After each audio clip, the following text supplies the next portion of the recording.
જો તમે એક ડિજિટલ સેવા સંચાલક છો, એટલે કે તમે એક CHCVLE છો, તો તમે તમારા વોલેટની અંદર તમે પેમેન્ટ એડ કેવી રીતે કરી શકો એ તમામ માહિતી આ વિડીયોની અંદર આપણે જોવાના છે.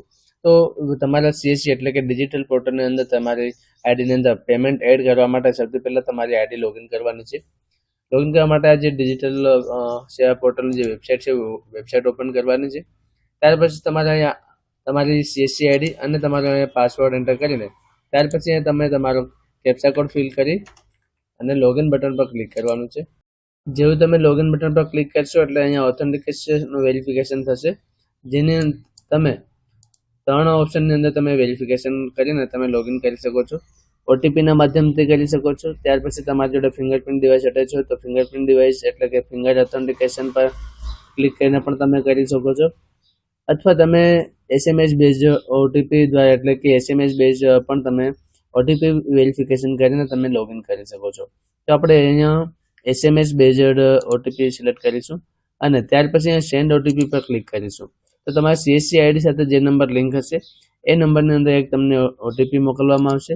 એ ઓટીપી તમારે અહીંયા એન્ટર કરવાનું છે. ઓટીપી એન્ટર કર્યા પછી તમને વેરીફાઈ ઓટીપીનો જે બટન દેખાય છે એના પર ક્લિક કરવાનું છે.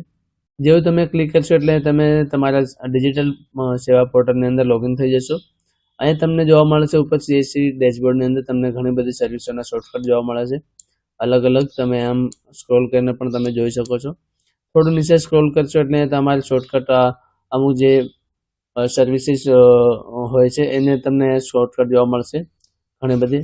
અને જે નવી સર્વિસીસ જે તમારા આપણે ડિજિટલ સેવા પોર્ટલની અંદર આવે છે એના શોર્ટકટ તમને જોવા મળશે.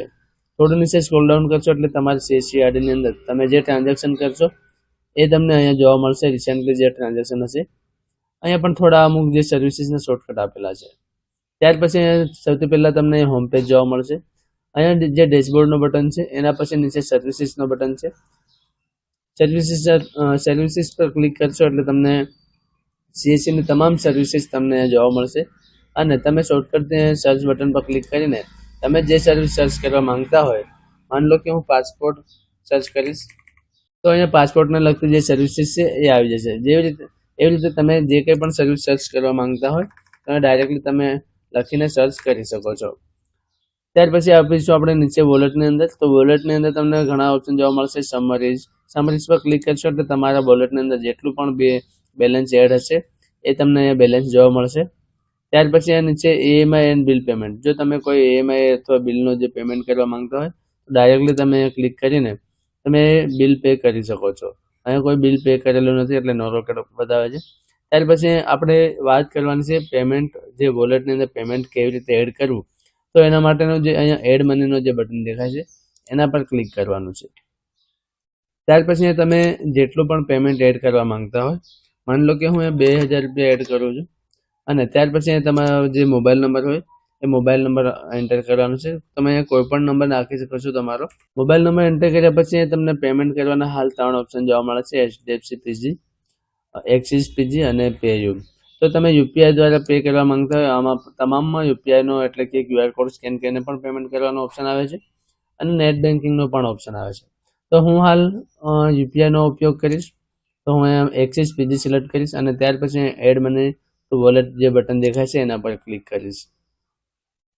જેવું એના પર ક્લિક કરશો એટલે તમને એક પેમેન્ટનું જે રીડાયરેક્ટ પેજ છે આ પેજ પર તમે આવશો. અહીંયા તમને ડાયરેક્ટલી QR કોડનો જે બટન દેખાય છે એના પર ક્લિક કરશો તો અહીંયા તમને આ જે QR કોડ દેખાય એને તમારે ફોનપે, ગૂગલ પે, કોઈ પણ તમારું પેમેન્ટ ગેટવેનો જે UPI જે સ્કેન કરીને જે એપ્લિકેશન યુઝ કરતા હોય એ તમે ઓપન કરીને તમારા મોબાઈલના સ્કેનરથી તમે સ્કેન કરીને એનું પેમેન્ટ કમ્પ્લીટ કરી શકો છો. તો અહીંયા તમારે પછી કન્ટિન્યુ પે પર ક્લિક કરવાનું છે અને તમારા મોબાઈલની અંદર ફોનપે, ગૂગલ પે કે જે કંઈ પણ તમે પેમેન્ટ ગેટવે યુઝ કરતા હોય એ એપ્લિકેશનને ઓપન કરી અને એનાથી તમારે આ QR કોડ સ્કેન કરવાનું છે.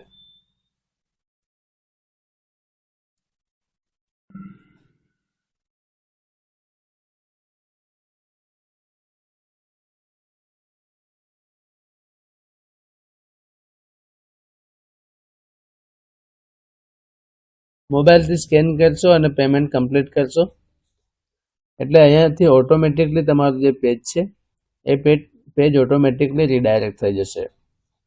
અહીં મેં પેમેન્ટ સક્સેસફુલ મોબાઈલથી પે કરી દીધું છે, એટલે અહીંયા કન્ફર્મ પેમેન્ટની જે પ્રોસેસ છે ચાલુ થઈ ગઈ છે. પેમેન્ટ સક્સેસફુલ પણ થઈ ગયું છે, જે આપણને પોપઅપ જોવા મળે છે. અહીંયા રાહ જવાની છે થોડી વાર, જ્યાં સુધી અહીંયા ટોપઅપ સક્સેસ કરીને નહીં આવે. ઘણી વખત શું છે, કંઈ ટેકનિકલ ઇસ્યુ હોય તો તમારું અકાઉન્ટમાંથી જો તમારે પેમેન્ટ ડેબિટ થઈ જશે, ટ્રાન્ઝેક્શન સક્સેસફુલ થઈ જશે, પણ વોલેટની અંદર આવતું નથી. તો એવા સમયે ગભરાવાની કોઈ જરૂર નથી રહેતી. થોડો સમય રાહ જોશો એટલે ઓટોમેટિકલી CSC દ્વારા તમારા વોલેટની અંદર પેમેન્ટ એડ કરી દેવામાં આવે છે. તો આશા કરું છું મિત્રો વિડીયો પસંદ આવે તો વિડીયોને લાઇક કરજો, તમારા મિત્રો સાથે પણ શેર કરજો, અને અમારી ચેનલ પર પહેલી વાર વિડીયો જોઈ રહ્યા હોય તો અમારા ચેનલને સબસ્ક્રાઇબ કરી નોટિફિકેશન બેલ આઇકોનને ઓન કરી લેજો, જેથી કરીને CSC ને લગતી તમામ વિડીયોની નોટિફિકેશન તમને સૌથી પહેલા મળી રહે. આપણે મળીશું નેક્સ્ટ વિડીયોમાં. ત્યાં સુધી જય હિન્દ, જય ભારત.